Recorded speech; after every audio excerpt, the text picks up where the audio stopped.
Pol Pot គឺជាលេខាបកកុម្មុយនីសកម្ពុជាដែលជាតំណែងខ្ពស់បំផុតនៅក្នុងបកនិងជានាយករដ្ឋមន្ត្រីនៃរបបកម្ពុជាប្រជាធិបតេយ្យដែលគេស្គាល់ថាជារបបខ្មែរក្រហមឬរបប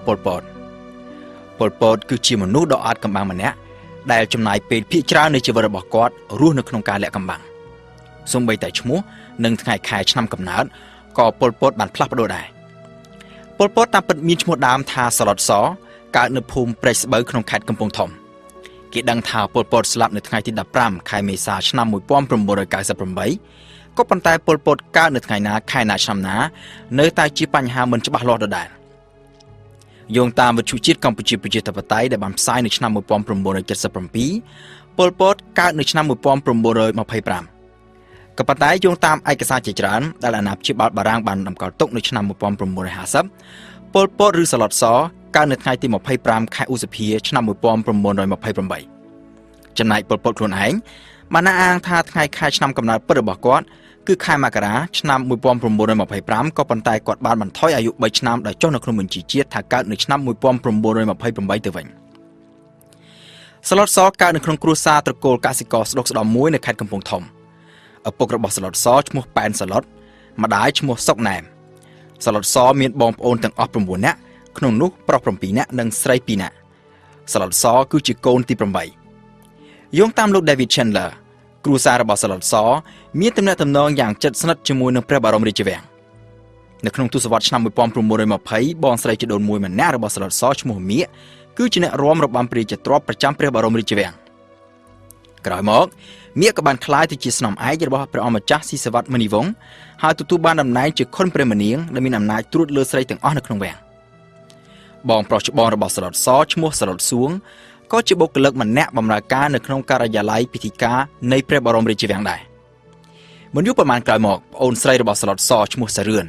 ក៏បានចូលបម្រើការនៅក្នុងក្រុមរបាំព្រះរាជទ្រព្យហើយក៏បានក្លាយទៅជាស្នំឯករបស់ព្រះបាទស៊ីសវត្តមុនីវង្សដូចជាមៀកដែរនៅឆ្នាំ1934សឡុតសដែលកាលនោះមានអាយុ6ឆ្នាំបើគិតតាមថ្ងៃខែឆ្នាំកំណើតនៅក្នុងបញ្ជីជាតិនៅបងប្រុសម្នាក់ទៀតឈ្មោះសឡុតឆាយត្រូវបានគ្រួសារបញ្ជូនពីកំពង់ធំឲ្យមករស់នៅភ្នំពេញជាមួយមៀកនិងសួងដែលជាបងមិនយូរប៉ុន្មានក្រោយពីមកដល់ភ្នំពេញសឡុតសក៏បានទៅបួសរៀនធម៌និងភាសាខ្មែរនៅវត្តបទុមវតីដែលស្ថិតនៅជាប់នឹងព្រះបរមរាជវាំងគូបញ្ជាក់ថានៅពេលនោះប្រទេសកម្ពុជាកំពុងស្ថិតក្រោមអាណាព្យាបាលបារាំងហើយនៅតាមសាលារៀនរបស់រដ្ឋគេតម្រូវឲ្យរៀនជាភាសាបារាំងនៅក្នុងបទសម្ភាសន៍ជាមួយអ្នកកាសែតបរទេសពេលកំពុងកាន់តំណែងជានាយករដ្ឋមន្ត្រី Pol Pot បានរៀបរាប់យ៉ាងដូចនេះថាខ្ញុំជាកូនចៅរបស់កសិករឆ្លប់ពីតូចឆ្លប់រួមរស់ធ្វើការងារផ្ទៃចម្ការជាមួយពុកម្ដាយហើយក្រោយមកមកនៅវត្តជាទំនៀមទម្លាប់ដើម្បីរៀនសូត្រអក្សរក្រោយពីបានបួសរៀនអស់ប្រមាណខែមកនៅឆ្នាំ1936សឡុតសក៏បានចូលរៀននៅសាលាបឋមសិក្សាកាតូលិកមួយនៅជិតព្រះបរមរាជវាំងសិស្សនៅសាលានោះច្រើនតែជាកុម្មុយនីសរាជការឬអ្នកមានឋានៈធំដុំហើយថ្លៃសាលានោះទៀតសោតក៏មានតម្លៃខ្ពស់ដែរនៅក្នុងអំឡុងពេលនោះមានព្រឹត្តិការណ៍មួយចំនួនបានកើតមានឡើងដែលអាចជះឥទ្ធិពលដល់គំនិតរបស់សឡុតសជាពិសេសគំនិតបែបជាតិនិយមទី1នៅពេលដែលសឡុតសទើបតែបានចូលរៀននៅសាលាបឋមសិក្សាស៊ិនងកថាញ់សឹមវ៉ានិងប៉ាឈឿនដែលធ្វើការនៅវិទ្យាស្ថានពុទ្ធសាសនាបណ្ឌិតក្នុងក្រុងភ្នំពេញបានទទួលការអនុញ្ញាតពីអាជ្ញាធរបារាំងឲ្យបោះផ្សាយកាសែតជាភាសាខ្មែរមួយឈ្មោះនគរវត្តដែលជាកាសែតភាសាខ្មែរលើកដំបូងបង្អស់នៅប្រទេសកម្ពុជាកាសែតនគរវត្តបានចុះផ្សាយនៅអត្ថបទវិចារណកថាជាច្រើនដែលបង្ហាញអំពីគំនិតជាតិនិយមសឡុតសដែលរស់នៅជាមួយបងប្រហែលជាបានអានកាសែតនេះជាប្រចាំពីព្រោះថាបើយោងតាមលោក David Chandler មៀកនិងសួងដែលត្រូវជាបងរបស់សឡុតសបានជាវកាសែតនគរវត្តមកអានជាប្រចាំព្រឹត្តិការណ៍សំខាន់មួយទៀត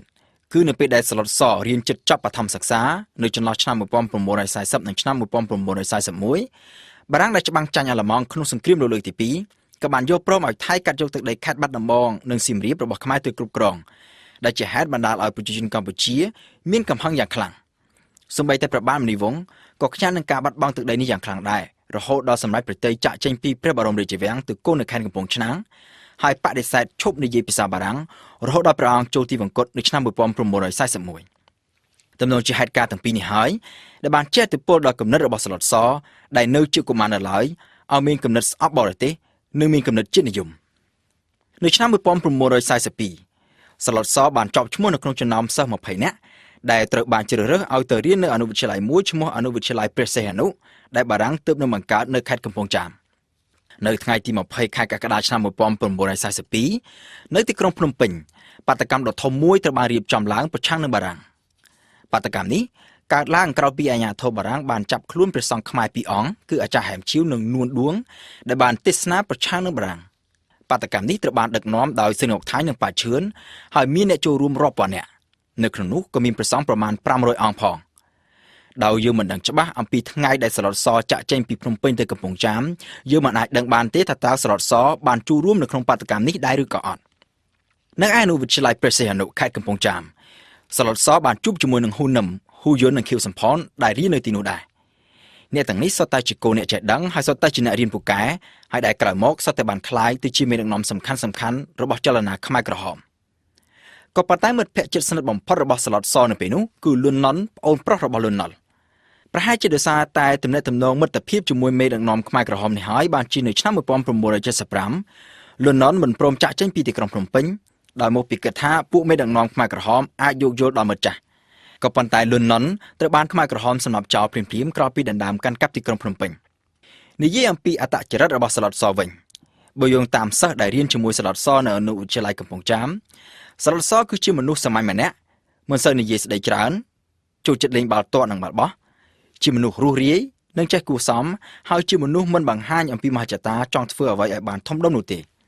សឡុតសខ្លួនឯងក៏ធ្លាប់បានអះអាងដូចនេះដែរគឺថាពីក្មេងមកជាចរិតរបស់ខ្ញុំចិត្តថាមិនសូវនិយាយស្ដីអីទេហើយខ្ញុំមិនចង់បញ្ចេញថាខ្ញុំនឹងទៅនាំធ្វើអីទេយោងតាមលោក David Chandler សឡុតសរៀនមិនពូកែនោះទេគឺរៀនបានត្រឹមតែចប់មធ្យមភាពប៉ុណ្ណោះហើយពេលខ្លះមិនទាំងបានចប់មធ្យមភាពផងនៅឆ្នាំ1947សឡុតសបានបញ្ចប់ការសិក្សានៅអនុវិទ្យាល័យកំពង់ចាមហើយផ្ទុយពីសិស្សរួមសាលាមួយចំនួនដូចជាខៀវសំផនជាដើមដែលបានចូលរៀននៅវិទ្យាល័យព្រះស៊ីសុវត្ថិដែលជាវិទ្យាល័យដ៏ល្បីល្បាញនៅភ្នំពេញសឡុតសបានទៅចូលរៀននៅសាលាបច្ចេកទេសមួយនៅក្នុងខណ្ឌរិស័យកែវក្រុងភ្នំពេញដែលយកជំនាញខាងជាងដែកបើតាមលោក David Chandler សឡុតសទៅរៀននៅសាលាបច្ចេកទេសនោះមិនមែនដោយសារតែគាត់ស្រឡាញ់ចូលចិត្តមុខជំនាញនេះទេក៏ប៉ុន្តែមកពីគាត់ប្រឡងចូលវិទ្យាល័យស៊ីសុវត្ថិមិនជាប់ក៏ប៉ុន្តែបើទោះជាមិនបានចូលរៀននៅវិទ្យាល័យស៊ីសុវត្ថិក៏ពិតមែនសឡុតសបានក្លាយទៅជាមិត្តជិតស្និទ្ធជាមួយនឹងសិស្សម្នាក់មកពីវិទ្យាល័យស៊ីសុវត្ថិគឺអៀងសារីយោងតាមលោកកេវ៉ាន់សាក់ដែលជាមន្ត្រីថ្នាក់ដឹកនាំគណៈបកប្រជាធិបតេយ្យសឡុតសនិងអៀងសារីបានចូលរួមយ៉ាងសកម្មជួយគណៈបកប្រជាធិបតេយ្យក្នុងពេលបោះឆ្នោតជាតិនៅឆ្នាំ1947នៅពេលនោះគណៈបកប្រជាធិបតេយ្យដែលមានអ្នកអមចាស់ស៊ីសុវត្ថិយុទ្ធវង្សជាប្រធានបានទទួលជ័យជំនះយ៉ាងលើសលប់ដោយដណ្ដើមបាន60អាសនៈក្នុងចំណោមអាសនៈសរុបទាំង75នៅរដ្ឋសភាពីឆ្នាំក្រោយមកនៅឆ្នាំ1949សឡុតសបានទទួលអាហារូបករណ៍ដើម្បីទៅបន្តការសិក្សានៅប្រទេសបារាំងផ្នែកអេឡិចត្រូនិកសំណួរសួរថាហេតុអ្វីបានជាសឡុតសដែលរៀនមិនសូវពូកែផងក៏ប៉ុន្តែបែរជាទទួលបានអាហារូបករណ៍ទៅរៀននៅប្រទេសបារាំងបែបនេះនេះប្រហែលជាមកពីហេតុផលសំខាន់ពីរទី1នៅពេលនោះក្រសួងអប់រំស្ថិតក្រោមការគ្រប់គ្រងរបស់គណៈបកប្រជាធិបតេយ្យដែលឈ្នះឆ្នោតកាលពីឆ្នាំ1947ប្រហែលជាដោយសារតែសឡុតសបានជួយធ្វើការឃោសនាបោះឆ្នោតឲ្យគណៈបកប្រជាធិបតេយ្យទើបរដ្ឋមន្ត្រីក្រសួងអប់រំផ្ដល់អាហារូបករណ៍ឲ្យសឡុតសទៅរៀននៅប្រទេសបារាំងទី2នៅពេលនោះមិនសូវជាមានកូនខ្មែរណាមានជំនាញខាងអេឡិចត្រូនិកនោះទេប្រហែលជាមកពីហេតុនេះហើយបានជាក្រសួងអប់រំកម្ពុជាបញ្ជូនសឡុតសដែលរៀននៅសាលាបច្ចេកទេសស្រាប់ឲ្យទៅបន្តការសិក្សាផ្នែកបច្ចេកទេសអេឡិចត្រូនិកនៅប្រទេសបារាំងទោះជាក្នុងហេតុផលណាមួយក៏ដោយសឡុតសបានក្លាយទៅជាសិស្សមួយរូបក្នុងចំណោមសិស្សពូកែទាំង21រូបដែលត្រូវបានរដ្ឋាភិបាលបញ្ជូនទៅរៀននៅប្រទេសបារាំងនៅឆ្នាំ1949គឺនៅប្រទេសបារាំងនោះហើយដែលសឡុតសបានក្លាយទៅជាជនកុម្មុយនីស